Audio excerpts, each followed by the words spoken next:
జగన్మోహన్ రెడ్డి గారి ప్రభుత్వం అగ్రిగోల్డ్ ఆస్తుల యొక్క అటాచ్మెంట్ ది ఒక జీవో కూడా రిలీజ్ చేశారు.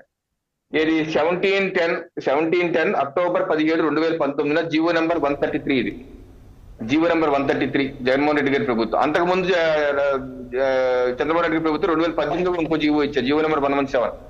ఈ జీవోలో బలరాం గారు స్పష్టంగా సిఐడి అటాచ్ చేసిన ప్రాపర్టీస్ మీరు ఇక్కడ చూస్తే టాబ్లెట్ ఫార్మాల్లో స్పష్టంగా రాస్తుంది.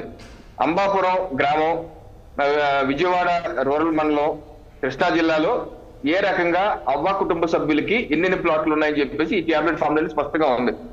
అవ్వ అపురూప 14 ఏళ్ళ వయస్సు, సర్వే నెంబర్ 87, 205 గజాలు. అవ్వ వెంకట కృష్ణ 4 ఏళ్ళ వయస్సు, 85 సర్వే నెంబరు, 205.4.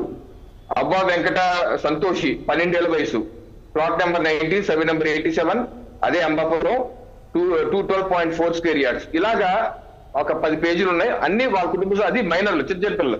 అంటే ఏంటి, అగ్రికల్చర్ వ్యవస్థాపకులు తెలివిగా ఏం చేశారంటే ఆ డబ్బులన్నీ వాళ్ళ కుటుంబ సభ్యుల్లో ఉన్నటువంటి చిన్న చిన్న పిల్లలకి రాసేసి పెట్టేశారు. వాళ్ళకి ఏదైనా అయినా సరే ఆ ఆస్తులు ఉంటాయి, ఆ పిల్లలకు బాగుంటుందని చెప్పి తెలివిగా చేసిన పని. అయితే సిఐడి అటాచ్మెంట్ లో అన్ని అటాచ్ చేశారు, ఆ పిల్లల పేరు మీద ఉన్నాయని అటాచ్ చేశారు. అబ్బా శేషు నారాయణ గారు తెలిసి పోలీసులు ఫిర్యాదు చేశారు. అయ్యా, నా పిల్లల పేరు మీద ఉన్నటువంటి సిఐడి అటాచ్మెంట్ ప్రాపర్టీస్ పలానా వ్యక్తులు డాక్యుమెంట్ పుట్టించేసి వేరే వాళ్ళకి అమ్మేశారు, అది వైసీపీ కార్పొరేట్ ఎవరికి అమ్మేశారు అని చెప్పి ఫిర్యాదు చేస్తే అప్పుడు విచారణ చేయకుండా, విచారణ కూడా ఏదో వాళ్ళకి కావాల్సిన విధంగా వాళ్ళకి అనుకూలంగా చేసి వదిలేస్తే ఇప్పుడు అది మొత్తం బయటపడింది. ఇప్పుడు నిజంగా జోగి రమేష్ గారు తప్పేం చేయలేదు, ఏం చేయలేదంటే ఎప్పుడైతే రిజిస్ట్రేషన్ చేసుకున్నారు, ఇక్కడైతే తేడా ఉంది, లేకపోతే లింక్ డాక్యుమెంట్ తెప్పించుకున్నా లేదా తేడా ఉంది అనుకో, ఆ మహాలక్ష్మి ప్రాపర్టీస్ మీద ముందు ఆయన కేసు పెట్టుకోవాల్సింది. నాకు తప్పుడు డాక్యుమెంట్ లేదా తప్పుడు సైట్ ఇచ్చారు, 88 అన్నారు, తర్వాత 87 అంటున్నారు అని ముందు అతను ఆయన అధికారంలో ఉన్నారు కదా, వెరిఫై చేసుకోవాలి కదా. వాళ్ళ ప్రభుత్వం ఇచ్చిన జీవోయే కదా. ఆ మాత్రం తెలియకుండా జోగి రమేష్ గారు ఆ స్థాయికి వచ్చేసారా? ఫస్ట్ ఆర్గ్యుమెంట్ ఏంటి రమేష్ గారిది, ఇది ఈనాడులో ఇచ్చాను కాబట్టి నాకు ఏం సంబంధం, ఈనాడులో ఇస్తే ఏంటి, అదేమన్నా గెజిటా లేకపోతే ఈనాడులో ఇస్తారు, దాంట్లో ఏముంది, అదే నేరంగా పోదు కదా. నెంబర్ 1 ఏదైనా చట్టం ఉన్నా పోనీ ఈనాడులో యాడ్ ఇస్తే రాజ్యాంగంలో ఉందా, ఏది కాదని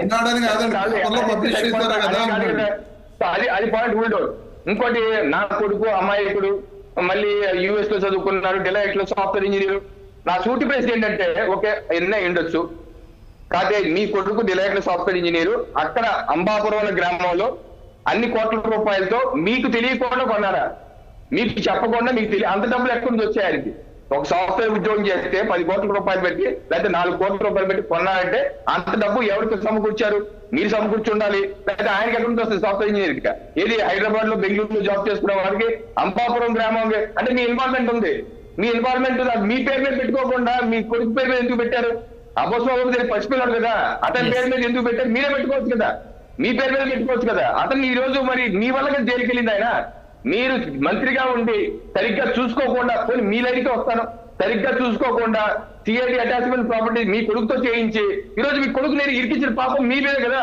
మంత్రిగా ఉండి కూడా మీరు ఫెయిల్ అయ్యారంటే, తండ్రిగా ఫెయిల్ అయ్యారు, మంత్రిగా ఫెయిల్ అయ్యారు, అన్ని విధాలుగా ఫెయిల్ అయ్యారు. మీ వల్ల మీరు చేసిన తప్పు